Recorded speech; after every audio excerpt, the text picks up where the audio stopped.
Bienvenidos y bienvenidas al canal de YouTube de la revista Purgante. Soy Alba Otero y hoy tengo el placer de charlar con un gran periodista argentino, Facundo Pastor, quien es además abogado. Actualmente es el conductor de las noticias del canal A24. Además tiene un programa de radio, programa La Red. Hoy vamos a charlar con él sobre su último libro, Emboscada, la historia oculta de la desaparición de Rodolfo Walsh y el misterio de sus cuentos inéditos. Además, tiene escritos otros dos libros, Nisman, Crimen o Suicidio, Héroe o Espía, en 2015, y El gran arrepentido de la mafia del fútbol, Alejandro Bursaco y la conexión del FIFA Gate, en 2018. Además es ganador del premio Martín Fierro de Aire a la mejor labor periodística masculina. Hola Facundo, es un placer tenerte aquí para la revista Purgante. Y bueno, para charlar un poco de tu último libro, Emboscada, la historia oculta de la desaparición de Rodolfo Walsh y el misterio de sus cuentos inéditos. Hola Alba, ¿cómo te va? ¿Cómo andás? Saludo enorme para todos los amigos de Revista Purgante. Un placer siempre. Amigos y amigas. Claro.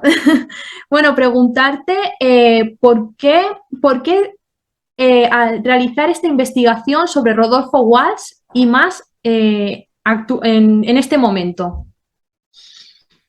Bueno, o sea que es una pregunta, Alba, que me han hecho en más de una oportunidad. ¿Por qué Walsh ahora, 45, 46 años después de este asesinato, de esta desaparición, de este crimen?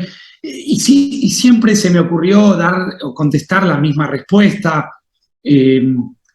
Consideré que era una buena historia para contar y a veces tengo la sensación de que el periodismo está perdiendo un poco la capacidad de contar buenas historias, historias que apasionan por lo pavoroso, historias que apasionan por lo tenebroso, pero que no dejan de ser también un acto de memoria, un acto individual de memoria que yo creo que sirve, entre otras cosas, para construir una memoria colectiva y entender lo que le pasó a este país hace mucho tiempo atrás, cuando estuvimos atravesando la dictadura cívico-militar y estuvieron gobernando aquí los militares, ¿no? Y eso me pareció suficiente para emprender esta investigación y, bueno, y publicar Emboscada, publicar este libro que hoy nos acompaña. Sí, porque además esta obra, reconstruir, ¿no? Volver otra vez a lo que ocurrió, a lo que aconteció, incluso aportar nuevos datos. Me gustaría destacar una frase del libro en el que tú defines a Walsh como que él podía leer entre líneas, encontraba información donde otros no. ¿Y cómo fue volver a retomar toda esa información e incluso aportas nuevos datos? Bueno, hay veces que uno tiene la sensación que el tiempo, hay como un axioma que indica, sobre todo en las investigaciones policiales, que el tiempo que pasa es la verdad que huye, que se aleja. Yo creo que acá fue distinto. El tiempo ayuda también a que mucha gente entienda que hay una oportunidad de contar, de seguir contando, de seguir revelando, como decíamos recién, Alba, una historia o un momento, una etapa muy oscura que vivió en nuestro país, nuestro continente. Y bueno, eso me propuse un poco, tratar de, incluso con una mirada distinta, con una distancia, no solamente temporal, sí, no solamente una distancia en tiempo, sino una distancia generacional. Yo tengo 43 años, ni siquiera había nacido cuando secuestraron y luego desaparecieron a Rodolfo Walsh y cuando robaron toda su obra inédita. Nací en el 79, en plena dictadura cívico-militar, y creo que también ahí hay una oportunidad de seguir contando esta historia con ojos distantes, y no por distantes menos comprometidos que por ahí los cronistas que inicialmente al poco tiempo empezaron a contar y a revelar con mucha valentía todo lo que había pasado, las desapariciones, los secuestros, las torturas, claro. los centros clandestinos de detención, etcétera, etcétera, etcétera. Creo que hay una oportunidad de seguir contando todo eso, ¿no? Sí, porque la verdad es que hay que seguir, ¿no? Para seguir trabajando esa memoria colectiva que bien mencionabas, para, bueno, pues para demostrar, ¿no? Y decir esto pasó, como se ha hecho también en otros sucesos históricos. Claro, Como puede esto ser. pasó y creo que contarlo, ese ejercicio de memoria individual que contribuye a la memoria colectiva, es también un pequeño pedido o plegarse a un pedido general de que nunca más vuelva a suceder. Claro, Emboscada es un libro que reconstruye la desaparición, el secuestro y posterior desaparición de Rodolfo Walsh, sin duda un símbolo del periodismo argentino, y también es una búsqueda que yo hago de los cuentos inéditos que a las pocas horas de desaparecer los marinos y el grupo de tarea, la patota que lo secuestra Walsh, roba de la casa, del lugar donde él estaba replegado, escondido, porque obviamente sí. era un militante más perseguido, ¿no? Sí, sí, sí, me acuerdo, entre Jaramillo y Zapiola, que esos son datos que me apunté, porque la verdad es que no, la verdad es que cómo buscas, cómo encuentras ese dato y cómo lo manifiestas. Y también quería hablarte de otra parte que me parece muy bueno, que también tratas en el libro, es ese tema de la ansiedad periodística, el querer preguntar todo, porque incides bien en que justamente hay una parte, para mí, del libro que yo creo que es crucial, que hablas de que a lo largo de toda esta investigación que has realizado existe un mecanismo pues de supervivencia, ¿no? Entre los sobrevivientes de este terrorismo de Estado, y por eso muchas veces preferiste o elegiste no insistir en la búsqueda de información, no obsesionarte con la precisión de un dato, porque no, también el saber cuidar a nuestros entrevistados y entrevistadas. Creo que eso es muy importante. Sí, bueno, totalmente. A veces esa ansiedad periodística nos juega una mala pasada. Yo acá lo que me propuse también con dolor y con respeto es aprender ese lenguaje que solamente conoce alguien que vivió un calvario como el que vivieron, por ejemplo, los prisioneros de la ESMA, que es el principal centro de detención, centro clandestino de detención por el que pasaron miles de mujeres y de hombres que habían sido o que fueron secuestrados.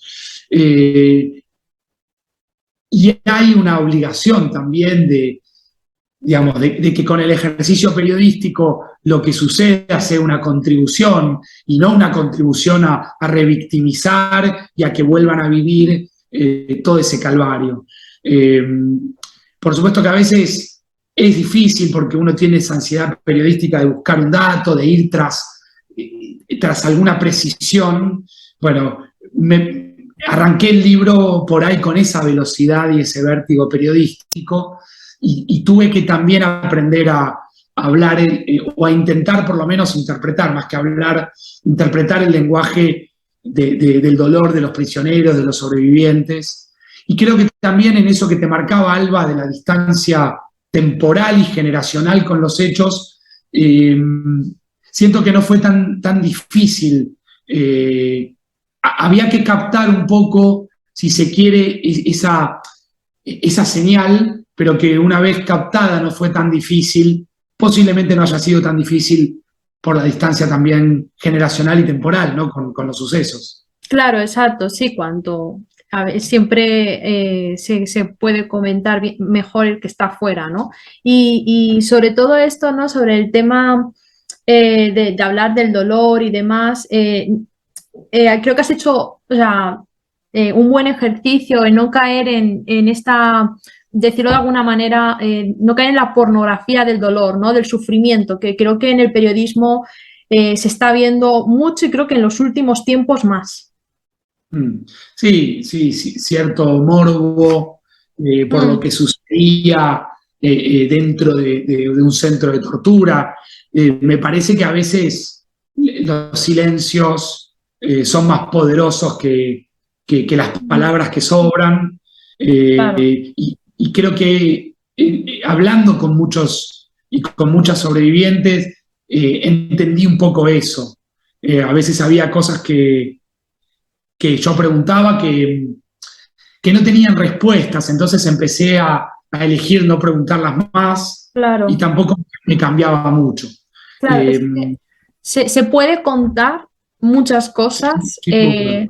claro, y se puede contribuir, como decías al principio, en este ejercicio periodístico de la memoria de colectiva, de trabajar, ¿no? De seguir mostrando y seguir diciendo esto es lo que ocurrió sin caer en otras facetas que no se debería. Sin duda, sin duda. Y poner a veces la ansiedad o la obsesión en otra parte de la Mm, investigación.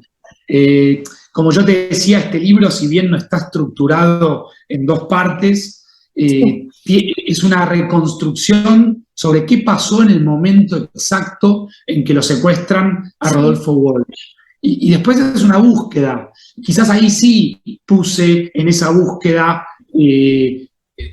la obsesión, si se quiere, digamos, que requiere toda investigación, ¿no? De poder ir tratando de superar, entre comillas, los límites que la propia justicia había puesto de la búsqueda de esos documentos, de esos claro. cuentos, joyas literarias que los militares le robaron a un escritor y a un periodista como era Rodolfo Walsh, y que yo estoy convencido, Alba, que en algún lugar están.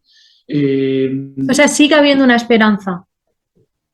Sí, yo estoy convencido que los militares tenían en claro qué era lo que estaban robando. Sí, Eh, para contar un poco el trasfondo, una vez que lo secuestran a Walsh, mm, encuentran en su maletín un documento, un boleto de compra-venta de una casa, por supuesto no a nombre de Walsh, sino a nombre de un seudónimo que él utilizaba porque era perseguido, claro, con lo cual los militares diseñan un operativo para ir a esa casa a ver qué había, y cuando llegan a esa casa se encuentran que efectivamente era la casa donde estaba escondido, donde estaba replegado Walsh, y le roban todo lo que te imaginás que pueda haber adentro de la casa de un periodista y de un escritor, que ya era muy célebre en la Argentina y en el sí, continente, sobre todo por haber escrito esa maravilla que es Operación Masacre, sí, que le había 20 años antes, un libro obviamente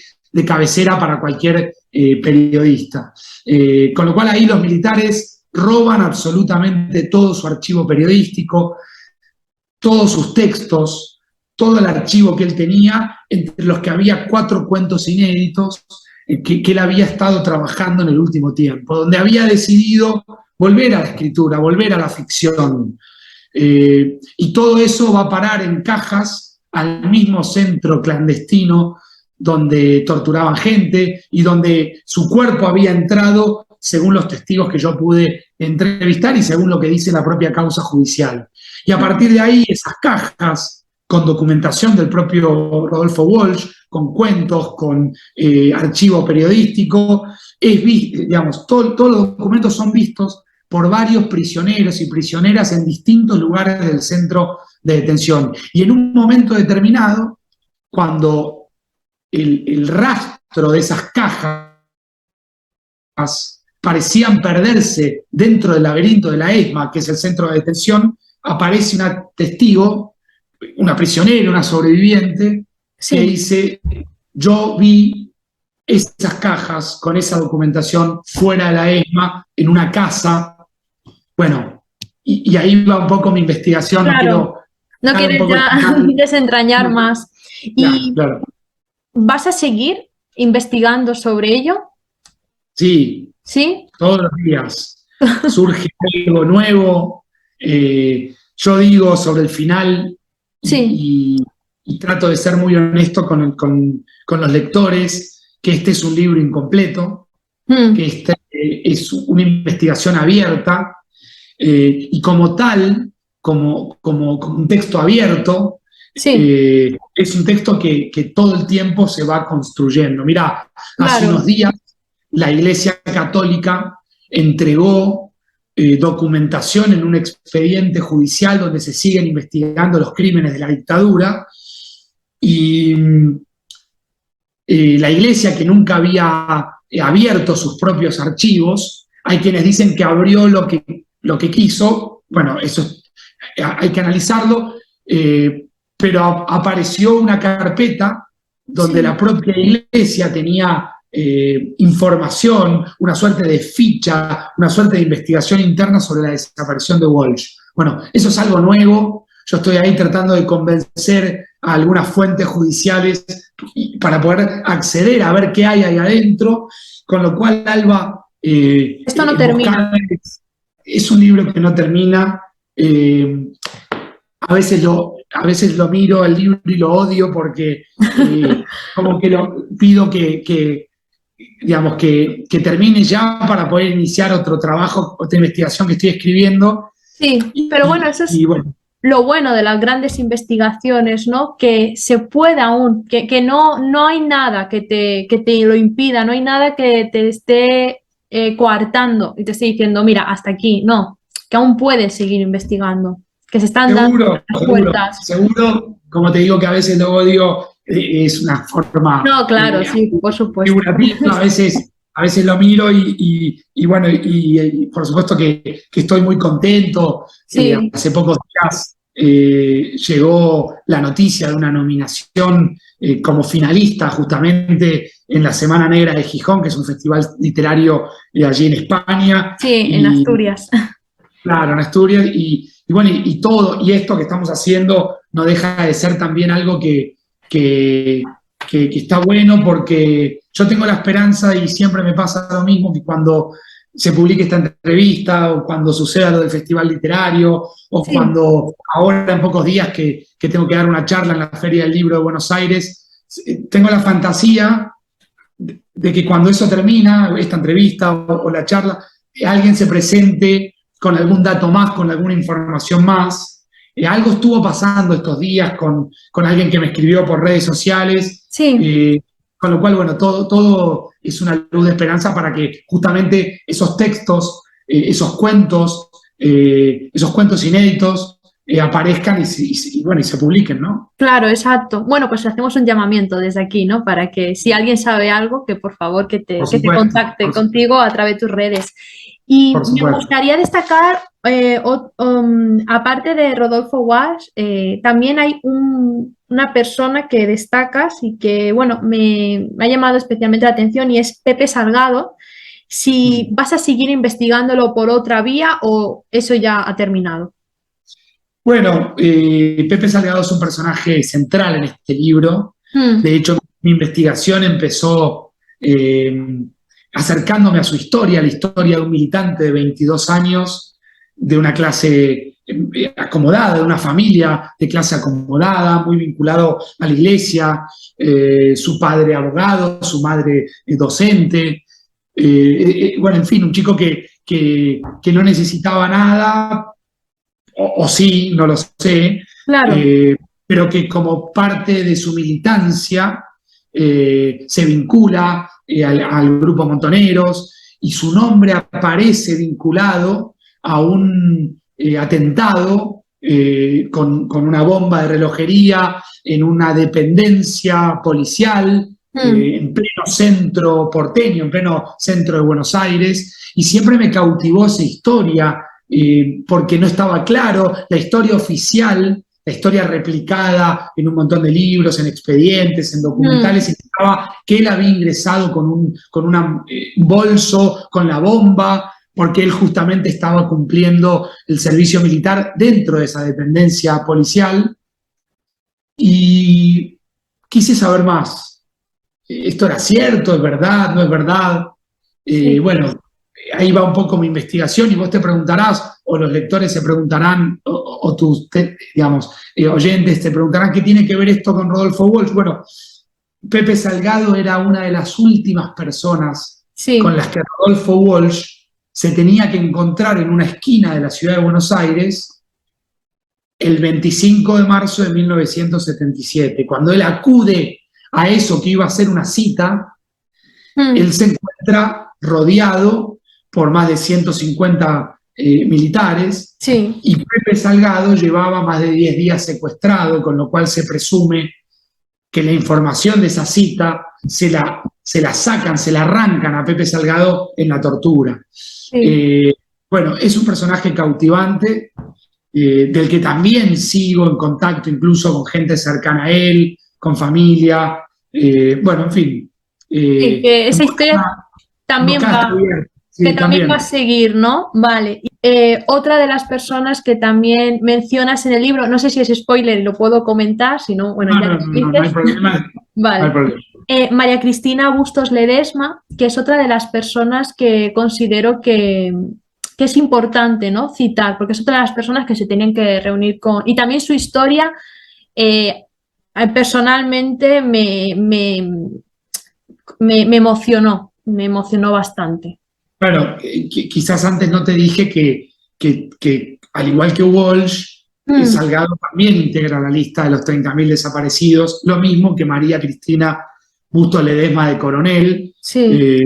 una mujer muy inteligente, una mujer muy capaz, muy lúcida, abogada, que había participado en varios litigios defendiendo a militantes que habían caído detenidos. Bueno, ella formaba parte también de la organización Montoneros y también se tenía que reunir con Walsh, básicamente porque su esposo, el Tucu Coronel, había caído junto a la hija de Rodolfo Walsh. Quiere decir, a María Cristina y a Walsh las unía esos mismos fantasmas de haber perdido a su compañero, a su esposo, y en el caso de Walsh a su hija. Y Walsh no quería, sabía que esta mujer podía estar en riesgo, porque eso sucedía cuando alguien era secuestrado con sus familiares, con sus amigos, con su gente cercana, y no la quiso, entre comillas, abandonar, con lo cual la recibió o la iba a recibir. Y bueno, tampoco llegó María Cristina a la cita, y también llevaba varios días secuestrada, también en la ESMA, en el centro clandestino de detención. Son, Alba, esas historias tremendas que se cruzan permanentemente en la investigación. Me dio mucha emoción que a los pocos días de publicado el libro, una de las hijas de María Cristina se comunicó conmigo para agradecerme en un punto el respeto con el que se había abordado un poco estas historias, ¿no? Sí. Que bueno, que es un poco lo que hablábamos en el comienzo de la entrevista. De la memoria colectiva, que yo creo que es lo que hace vivir en democracia. En lo que hace vivir en democracia un país es la memoria colectiva y seguir recuperándola y trabajándola. Seguro. Creo que eso es muy importante. Y bueno, ya para ir un poco ya finalizando, me has dicho que que esto sigue, que esto va a seguir investigando, porque además recuperando los otros 2 libros que has escrito sobre Nisman, sobre el FIFA Gate de Bursaco, ahora Rodolfo Walsh, ¿qué más investigaciones tienes en mente o que quieres comentar algo? No, estoy trabajando en una investigación de la que la editorial todavía no me deja contar muchos detalles, pero que se cruza un poco con, digamos, con Emboscada en algunos puntos. Ah, qué bueno. Y bueno, estoy trabajándola, a veces un poco trabado, todavía sin poder despegarme. Creo que tengo que aprender a convivir con lo que Emboscada fue generando y bueno, y poder avanzar con otras investigaciones. Me apasiona buscar a veces datos que son pequeños y que a priori cuando uno los obtiene no parecen ser esclarecedores, pero después en la suma de esos datos pequeños se va conformando una investigación quizás más grande. Qué Así bueno. que bueno, soy eso, soy un buscador de datos. Como tendría que ser el buen periodismo, ¿no? El buscar, Gracias, el Alba. indagar. Creo que eso es la base de nuestra profesión. Totalmente, de eso se trata un poco. Como te decía también, a veces siento que, por lo menos aquí en Argentina, el periodismo está más preocupado, más ocupado en las grietas ideológicas, Mm, en que si tal dice una cosa, ya me apuro a responderle, porque si, bueno, en fin, en esas peleas mezquinas, berretas, eh, y bueno, de las que trato y hago un esfuerzo muchas veces enorme por no participar, y creo que fuimos perdiendo entre todos, un poco preocupados por esas grietas ideológicas, la capacidad de, mm. de de contar una buena historia y de reconocer también una buena historia. A mí hay muchos colegas que aquí no me han entrevistado, otros tantos que sí, Mm. simplemente por el hecho de que yo me puse a indagar en una historia del pasado que por ahí ellos no comparten o cuestionan o juzgan de una manera en particular. Eh, Bueno, pero a veces hay hechos que es que los hechos marcan, ¿no? La humanidad Sin de las duda, sin situaciones. duda. Sin duda, pero aunque parezca increíble, aquí en Argentina aparecen en el Bueno, último tiempo algunas voces que niegan, que se acercan al negacionismo, también ocurre en España. seguro, que Sí, discuten que si la cifra de los desaparecidos es tal o cual, no entendiendo que los 30.000 es una cifra abierta, correcto. que también está abierta y que también está incompleta, básicamente porque hay un montón de personas que no aparecieron, un montón de bebés que fueron robados. Exacto. Y hay mucha gente que no sabe dónde velar a su gente. Y creo que eso Totalmente, todos nos merecemos en esta vida velar a nuestros sin familiares. duda, Y hay mucha sin duda. gente que no puede, en Argentina, en España y en muchos países. Volviendo un poco al principio, es un placer haber charlado contigo sobre este libro que considero que es una joya, es Muchas eh, gracias, Alba. trabajar en eso, trabajar en la memoria colectiva para seguir trabajando en la democracia. Bueno, muchas gracias. Invito a todos los lectores de la revista Purgante, allí en España, allí en México. Sí. Es muy fácil de obtener. Estamos viendo ahí la posibilidad de editarlo en ambos países, pero si no, es muy fácil hoy con la tecnología. El libro está disponible como ebook. Incluso como audiolibro, que sé que es un fenómeno que se viene replicando fuerte. A mí me gusta que la gente que tome contacto con el papel, pero por supuesto que invito a los lectores de la revista Purgante a que puedan leer en Boscada esta investigación que hice con mucha pasión. Genial, es un placer. Bueno, Facundo, un fuerte abrazo y siempre eres bien recibido. Bueno, muchísimas gracias, Alba, a disposición, y muchas gracias por la entrevista.